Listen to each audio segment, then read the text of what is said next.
Hello, gorgeous ladies. I'm Michela Di Carlo. I'm the founder and editor of CrunchyTales.com. And this is Midlife Confidential, the ultimate virtual parlor for women over 40 and beyond. Joining us today for our lovely chat, the silver model and instant sensation and unconventional grandmother, Deborah Darling. And hello, Deborah, welcome. And the celebrity chef and Mediterranean diet ambassador, Valentina Harris. Hi, Valentina. And the extraordinary personal trainer and runner, Nikki Love. And we will explain later why she's so extraordinary. Hi, Nikki. So welcome, wonderful ladies, and thank you for being part of our mission, resetting the meaning of middle age, the way people see and think about midlife. We are not invisible. We need to be seen, heard, and celebrated. And I think that we are evolving rather than disappearing. I'd like to start with Deborah. Yeah, Deborah, honestly, how do you think about aging? Well, I didn't always feel the way I do now. I quite often talk about the year leading up to my 50th birthday, when I was feeling the pressure of that and not looking forward to being 50, because I think society really does not forgive women for aging. And we don't forgive ourselves. You know, when we get to be about 30, we start looking in the mirror and berating ourselves for the lines and so on. So I bought that nonsense, and I was dreading it. And then two things happened that year, and I lost two very close people, a very close girlfriend and my much younger sister. She was 12 years younger than me in that year. Yeah. And that really makes you think, you know.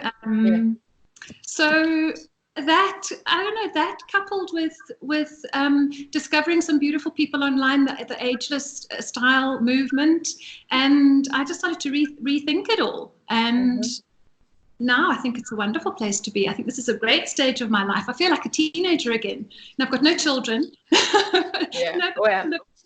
So it's a wonderful. I think it's a wonderful stage of new beginnings, and yeah, I'm very happy about getting older. So you are experiencing a kind of renaissance. Yes, yeah. I think there's a rediscovery of who you are. You know, when I was married for 25 years, I'm no longer married, and I think I've regained the child in me. Yes, in a way, which is wonderful. You know, doing things that I did when I was a little girl. So yeah. And so, unfortunately, we are experiencing very unconventional times, and that means that we spend a lot of time at home, and the risk is that we start to neglect ourselves. So, if we let ourselves go, the risk is that we're getting low. So how can we, in your opinion, how can we keep staying stylish at home during the lockdown? As a model, probably you have some tips for us. I always get dressed in the day. I don't know, it's been a habit of mine. I don't get dressed smartly. I mean, today I'm just wearing jeans and a t-shirt. But it's autumn here, not like you're going lovely into spring, all of you. Yeah, because I forgot to say that Deborah is living in South Africa, Johannesburg, right? Yes. Yeah. So it's autumn in our first few cold days, chilly days. So, but I always I find that if I don't get up and do my hair and put a little bit of makeup on, then I really don't feel that I'm going to achieve much. And that's always been me. So I always do that, and always try and add a spritz of my fragrance and so on.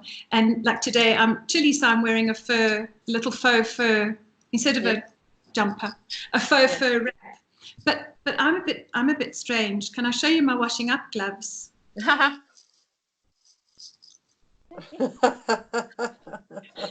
Okay. So I think you could be glamorous, whatever you're doing. I make these for fun. So I think it's important. I think it's easy to feel low if you feel that you haven't. I don't know. A slick of lipstick goes a long way to making you to perk you up, in my opinion. Yeah. And you, Valentina, tell me, how do you feel about aging? And I don't know. I think about midlife. Is it a challenge for you, or it's something that you are embracing with a bold attitude? I think I'm embracing most of the time. You know, not every day is ever the same. Yeah. Things come along and whack you that, make you feel less positive. But, Yes. you have this feeling of, you've got this far, just keep going, and I do have kids and I do have a grandchild, and that is an immense joy to me. And I am really, really enjoying my relationship with my grandson, and he keeps me very, very active and very much on my toes. So yeah, no, it's I'm still working as much as I ever did, perhaps even more so. And it's a great time to be able to talk to other young women coming up through the ranks, Mm-hmm. and just pointing out goals and not goals, pretend goals to them. And it's quite nice to have this wealth of experience and knowledge to draw upon. I find that, immensely rewarding. And I always remind myself that, I have 55 published books to look back upon. So, Oh, yes. So for sure, if we are in need of a bit of reading, we know where we should head to. I mean, I read a couple of books of Valentina, and if you like Italian food, well, she is the authority, at least in England. In Britain, she is the authority of Italian food. yeah. Um, and actually, I love a risotto. I would cook risotto in in any form, shapes, and any sauce. Yeah, and you are the queen of risotto, right? I didn't give myself that name. I was given Okay. by my peers in the business, because I literally could bore you for about a month on the subject of risotto. It's and I had this week I've had a wonderful thing happen. My young niece um, asked me to help her because she wanted to teach her boyfriend, Yes. they are in isolation, to make soupli. Now this is something I love suppli. Yeah. will Can you explain what are those suppli? Because I think I everybody. have an Italian background, so I know it, but most of the people Yeah. probably don't know it. Well, everybody knows about arancini, the Mhm. Sicilian rice balls with various fillings and things that are, and they're very, very popular at the moment. But supplì is the Roman version, and it is enormously superior, in my opinion. And it's quite difficult and very, very long-winded to make. So I sent her the recipe, I sent her the tips, and she sent me a whole series of photographs of her making them and of them eating them and everything. And her comment was, they taste exactly like the ones from a Roman rosticceria, which for me is Okay. the ultimate compliment, that I can transmit these recipes in a way that makes people actually taste the food that is as authentic as possible. I think that probably that could be a good snack during our self isolation due to coronavirus. But the risk is that they are, I mean, well, they have quite a lot of calories, I think. But Enormous amount of but anyway, if we are in need of losing a bit of weight, Nikki Love is the answer. Nikki, and what are the positive of midlife, in your opinion? Strengths, much the same as what Valentina said, is the personal strength that you have. You've got this far, that you can overcome most obstacles, and not most obstacles, every obstacle, because you've got this far. So you've won strengths, Yes. things that you've learnt, and then you can keep going forward. Yeah. And excuse me, the volume, it comes and go. Can you speak a bit louder? Yeah, I'll bring my thing here. Is that a bit better? Yes, absolutely. Yeah. Yes, Right, yes. okay. So can you repeat, please? You said something very interesting. Yeah, so it is strengths. It's the fact that you've got this far and you've overcome all the obstacles that have been thrown in your way, and that is the thing that you can pull on. The past makes you a stronger person now, and you know that you can keep going and keep going and keep going. Yeah, talking about challenging, I read that the year you celebrated your 50th birthday, you ran 63 marathons in 63 days and found the fun and joy of being a continuous work in progress. So I wonder, what's the secret behind such a strong mindset? Well, that was very, very similar to Deborah. I was turning 50, and I'd had this idea for a very long time, and I didn't have people behind me who said, yes, you can do this.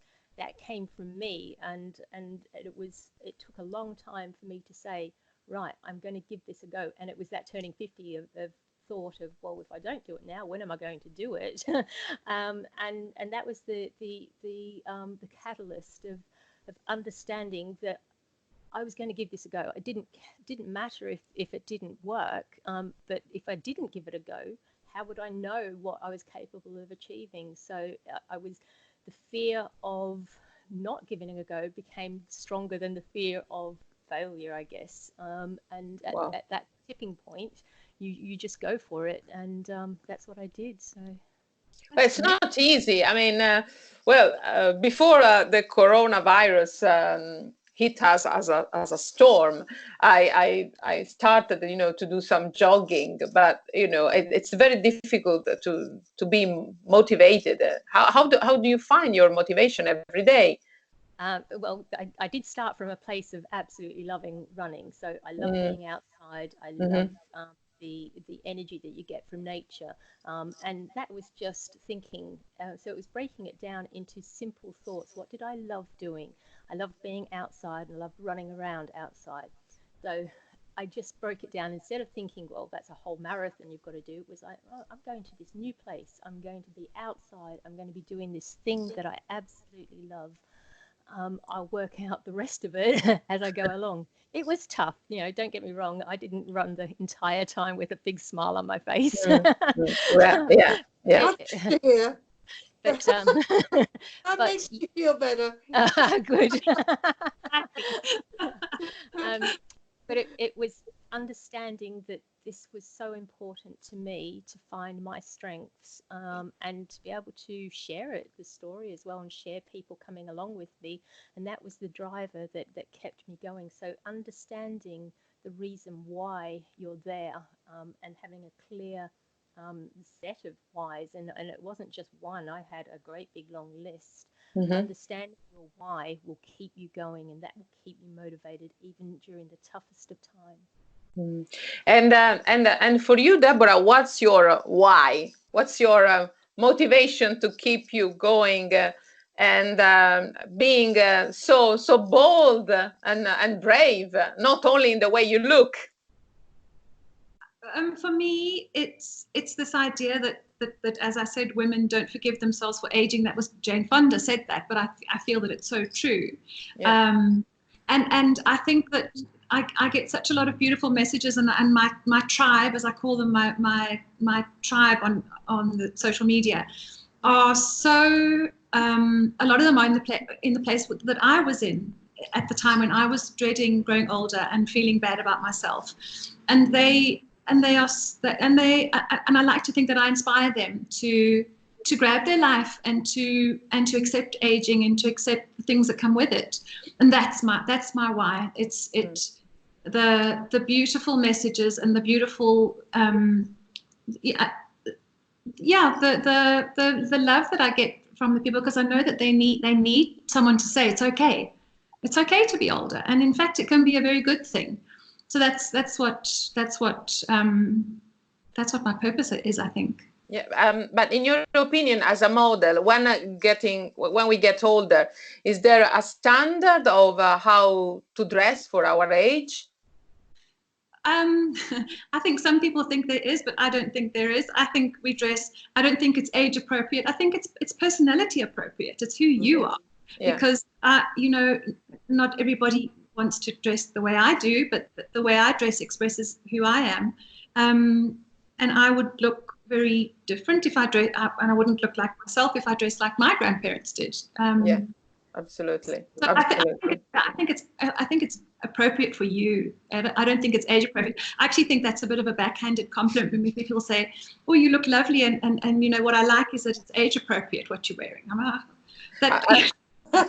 I think it's important also to fall in love with ourselves, with the way we are, you know. And but sometimes a lot of ladies in their middle age have some problems with their body. I mean, they are not. I don't know that they are not so confident, and of course we also put on a bit of weight. So I don't know, Nikki, how can we keep fit? Because I mean, it's very difficult. I don't know about you, but for instance, when I started to grow older, I don't know when, but anyway, I saw my stomach, my belly becoming a bit plumper. So I don't know, please, Nikki, help us, tell us, I mean, a few tips how we can keep fit and motivated. So this is kind of goes marathons in 63 days. You're not going to do that, no. I don't recommend that. That's just for crazy people. Despite the fact that I do these long ultra runs in between times before I'm ramping my distance up to get ready for these things.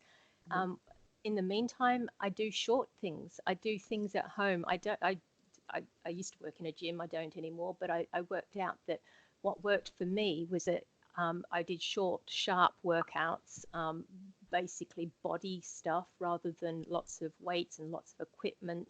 And I kept it short and simple, and I worked the whole body, and I did that every day. And then when I have to increase my distance and my endurance for these ultra runs, these long distance runs, that's when I start going into the tougher long time out on my feet. But in between time, it's very short, sharp, and I do take care of my body in terms of, I know that it is aging. I don't push it like I did when I was. Now that's again going to sound quite yeah, I don't push it as hard training for body strength. I do push it now for endurance because that is what I do, but the rest of the time it's taking care, being more in tune and understanding that it is a little bit older, needs a little bit more care. And that comes down to that self-love of taking after your body, but also the self-love in here as well. So I work both of those. Can you suggest a basic exercise that we can do at home? I don't know. I've heard about plank. Yeah. Would you suggest plank? The plank is pretty good, but a press up. A press up does a lot of things. So you are using your arms, your upper body. You're using your core because you've got to keep your back nice and flat and straight. You're using your leg muscles because you're balancing. So I like to do exercises that do a lot of things in a short space of time. I'm quite lazy, really. Big bang for your buck is the exercise term that I use. So push-ups or press-ups and those burpee things that everybody hates. Oh, that's absolutely fantastic for your body. My God. Well, Deborah, I heard, well, I mean, we wrote about you. So, I mean, we carry out a lovely interview. And so I've heard that you challenge yourself doing triathlon, or am I wrong? Or doing several sports? Yeah, I do. I haven't done a triathlon. I didn't do one last year actually, but I've only been doing sprints lately, which are the little half ones. But they are lovely. And this year I plan to do some more because they're a nice. Yeah, and I didn't. I think one of the things about going back to my childhood that I said earlier was riding a bike again. You know, I got on a bike in my 50s when I hadn't ridden a bike since I was about 12, and it's such a beautiful feeling. Anyway, that led to me doing some. I did a couple of long distance cycle things as well, which was fun. Yeah, so I do try to keep active. Yes. Yeah. Well, I have to say, Valentina, my favorite sport, I confess, is jumping from pasta to pizza via a glass of prosecco. And I have to say that it works quite well. At least it boosts my mood. I don't know about you, but I think that pasta and prosecco are the Italian answer to Botox. What do you think? Well, you're quoting Sophia Loren a bit, aren't you? Well, anyway, I'm joking. Valentina, we are experiencing something very unusual. I mean, a lot of people are stockpiling these days, or I should say that it's a kind of panic buying, right? And honestly, what are the must-have ingredients for a well-stocked pantry? Well, I think one thing that a lot of people are finding very therapeutic at this time, they've got into bread making. Yeah. Oh, yes, true. A lot of people are finding the whole process of bread making quite, an interesting and useful thing to do. And so obviously flour is a good one. And I don't know about in Johannesburg, but certainly here it's rarer than you can't imagine how difficult it is to get hold of bread flour. It's ridiculous. But I would say that, that is a nice thing to have. I would always say, for me, it's all about having a good bottle of olive oil. Yeah. Really good olive oil is essential because it just lifts everything. Even if you really can't be bothered to cook anything because you're just feeling the weight of it all, if you could just get some grilled vegetables with some olive oil, or even a nice tomato salad with some mozzarella and some fresh basil, it's the olive oil that so often makes the dish for me. So I think that's pretty essential. And I think, just experiment with all those spices that you've never bothered to use. I have, because of the nature of my work, I end up with, shelves packed full of weird things that I've only ever needed to use a pinch of here and there.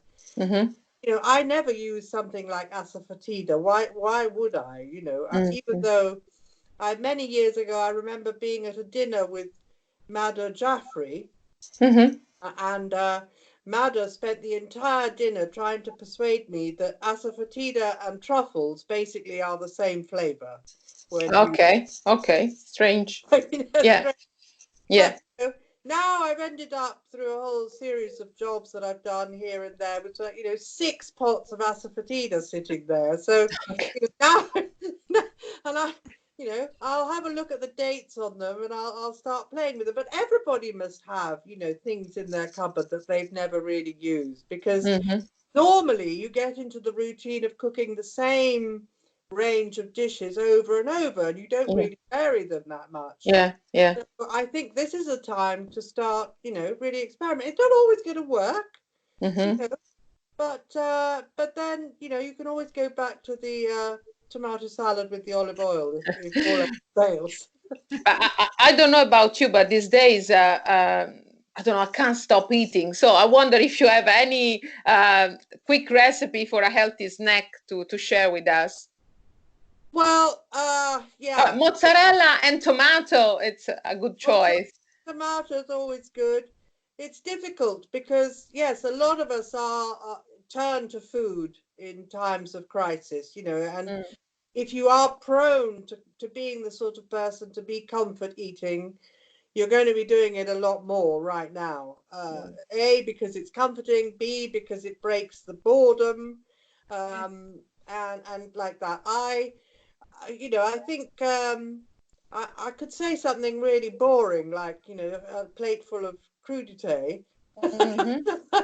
But it's difficult because it often you go for something that is, super healthy, but it just doesn't hit the spot. I think you have to acknowledge the fact that sometimes, with obvious self-control, only chocolate will do, or only a slice of cake will do. Dark chocolate, probably, it's the answer. I mean, it's also quite healthy. I mean, dark chocolate. But Nikki, what's your favorite healthy snack? I'm all for chocolate as well. and I do like the dark chocolate because I can eat quite a lot of it. So I try to go for the 80% plus. Yeah. Also, it gives you a lot of energy. I mean, you are a runner, so you can afford it. I don't know. And how about you, Deborah? Oh, I love chocolate as well. I've got a bar okay, so we can say that chocolate is the answer to a midlife crisis. But having said that, we are talking about really good quality chocolate. Expensive and lots of cacao content and low in sugar and all the rest of it. So yeah, that's the sort of chocolate we mean. And as I say, it may not always hit the spot in these dark days. So chocolate is an extraordinary ingredient in our pantry. And talking about extraordinary, Nikki is quite, acquainted with, can I say that, acquaintance? With extraordinary things. So please, Nikki, explain us better your whole mission. And I know that before the coronavirus hit us, you were planning such an interesting mission across Australia. Yeah, that's it's a little sore point. I was supposed to fly out yesterday and it didn't happen. So that's 2 years of planning just not happened. So a little bit heart-wrenching, but in the scheme of things, I'm still here. Australia's going to be there, and I'll get to do it eventually. The goal for me was to run across Australia from Perth to Sydney. That was my next level of extraordinary. So what I talk about, and when I do these runs, I do a lot of talks at primary schools, and I talk about this idea of extraordinary. That sounds quite extraordinary or sort of out of reach from everybody, but I always go back to the start where I was a beginner. And I worked my way up to 3 kilometers. So that was doing a 3 kilometer race, then a 5 kilometer race. So I was like everybody else who does the couch to 5K. I just kept building and setting my goal and next level up. So that was my next extraordinary. Kept setting that next goal up, and things kind of got out of hand a little bit, I guess, is what you could say. And my extraordinary has now become run across Australia. But now you have a plan, a second plan. You are planning something different. At the moment, you invite people to run virtually across Australia with you. Yeah. I had that already, that people could join me virtually and see how far they could get across Australia. It gives, when you do it something linear, you actually see progress. So a lot of people train for different events, but they don't actually see how much or cumulatively what their training does. If you add it all up, all of a sudden you can see that you can cross an entire country. So that's the idea behind that. I've had to change plans. I'm not 100% sure what I'm going to be doing this summer. I think it'll involve a book tour, much like Valentina. I want to leave a legacy. I've been writing about what I do and how I do it, and hopefully that will inspire somebody else to come along and go, I think I could do that too, because I want people to think that way. I don't want them to go, oh, she's that's too way out of there. I want them to see how you do it, how you progress and progress and progress. So I'll probably do some sort of a book tour and a little run around the UK or something like that, you know, just a little one. So let me say that it's true that middle-aged women are not over the hill. We go beyond that hill, and you are the perfect example, right? Yeah. I hope so. Yeah, come on. Don't be so humble. You're really doing something great. And Deborah, talking about the way we look after ourselves nowadays, especially the past few months, it has been quite a tough time for a lot of women, especially because we can't rely on our hairdresser. So sorry, I mean, I know that sounds silly things, but I'm pretty sure that you don't have problems in managing your gray hair. But I do, for instance. I started to have some of them coming out, and I don't know how to tackle these things. But I mean, you are one of the most inspiring gray hair ambassadors. So I wonder, how did you manage the transition, and why did you decide to go gray? It was in that same period, around 50, and I was a blonde, so I used to have highlights. And just 1 month when I went to have my hair highlighted, I realized that I had there were far more grey hairs than there were, than anything else. So I decided to leave it. So the transition was quite easy, because going from blonde to grey is not, and with short hair, it really is just a couple of months and then you're grey. So it was quite easy. And I think I just went with the whole thing of realizing that getting older was a good thing and a privilege, and not sort of bowing to the idea that having grey hair means that you are somehow less attractive, or so I sort of grabbed it, and I haven't looked back. I mean, silver hair really was a big part of my life changing, because. Well, actually, and I think that the gray hair really suits you. I don't know, that gray has such a spark in your face. So I don't know. Would you suggest to all of us to go gray? No, you've obviously got to be ready for it, and because it's a big adjustment in your mind, because we've been taught that it's unattractive and it's frumpy and what have you. My mum had silver hair. I get it from her, which is one of the lovely things, because my mum has been dead a long time. So I love the idea that I carry her with me in my hair. It's just a romantic, but I can't hear you. Sorry. Religiously every few weeks, and she would never. Pardon. Hello. Yeah, are you there? Yeah, now I can't hear you. Yeah, now yes. So I get it from my mum, and she wouldn't have let her hair be grey at the time because it was seen as a terrible thing. So I think we do feel that way. But the interesting thing about having silver hair is the feeling of liberation, and everyone I speak to feels the same way. Once if you are ready to embrace it and you want to do it, it's so freeing. It's like riding a bike or something. It's amazing. It's unbelievably liberating. So I won't go back. and talking about freedom, and what do you think we should get rid of, especially when we reach our 50 or our 60s? I don't know, because some people say, well, when you when you are in the middle age, probably you start to be more confident. So you don't care about other people's opinion. So probably freedom starts when you really don't care what the society and other people saying about you.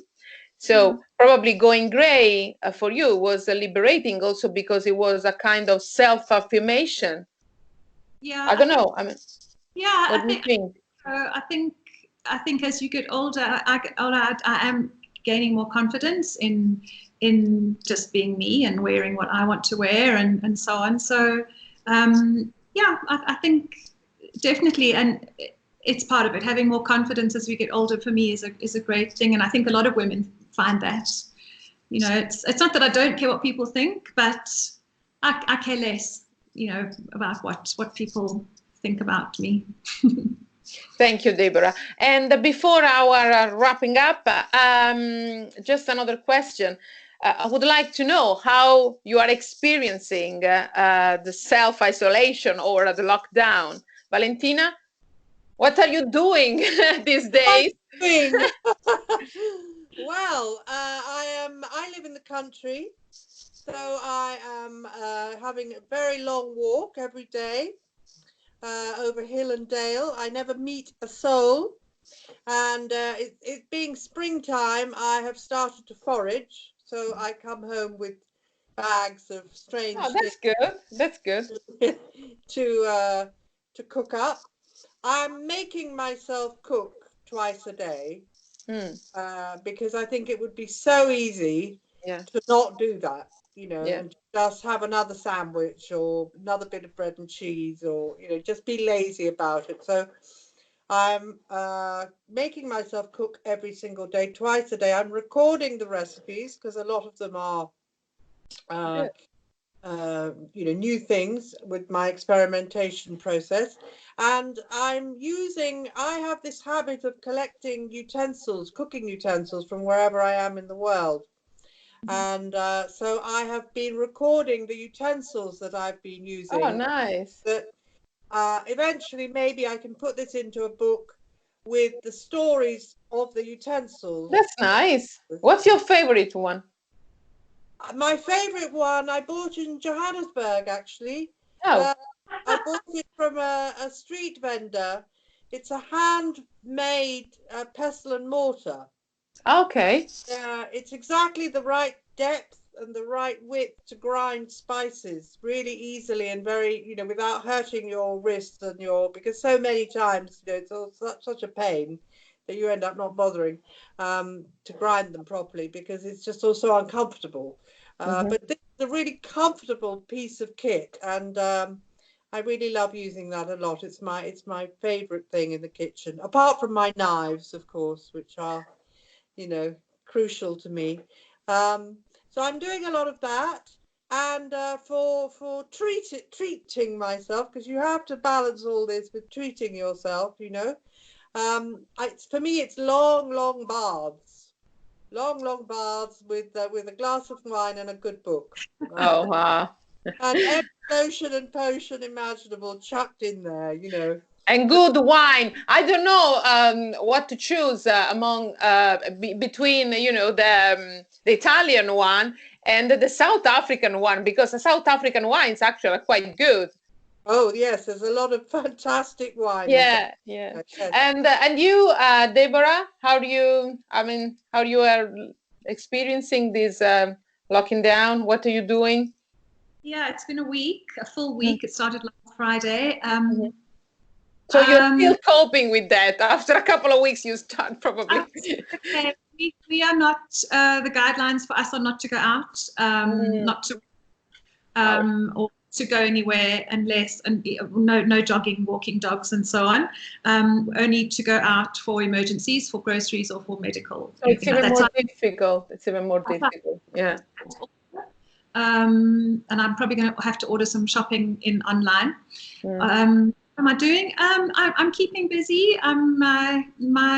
I do a lot of this sort of thing and chatting to people and so on. Yeah, and talking to people, trying to keep up with my friends and my family. I haven't seen my daughter. I was in Cape Town for a few months, and I came back last week, and so I wasn't able to see my daughter and my grandson. Oh, They're nearby, which is a bit sad. I'm dying to get hold of them and squeeze them. But Yeah. we talk on the phone, and we keep in touch. Yeah, I'm keeping busy. So far so good. and you, Nikki? For you, it's like, you know, a lion in a cage. Yes. Yeah, I do feel a little bit like that, but I am still, we're still allowed out, so I'm making the most of it. I take the dog out every day. I can't do my long runs. That would be socially irresponsible of me, so I'm keeping them short. I'm taking that opportunity to work a little bit more on speed. I tend to be a nice, slow turtle pace, and I'm trying to pick it up a little bit. And yeah, writing the book. Yeah, that's good. Yeah. It's been in my head, or it's been nearly 3 years since I ran the 63 marathons with the book in you know, handwritten notes, and now it's a formal, right, this is, the book's nearly finished, and yeah, sitting me down and stopping me has been a tough thing to do, but I've now got 3 years of adventures to write about, so you know, they're coming out. So good luck, Nikki, and I look forward to reading it, really. And so I will keep, you know, I will keep busy drinking prosecco and writing and writing for my magazine, and doing interviews with these wonderful, inspirational ladies like you. So thank you so much for being with us today.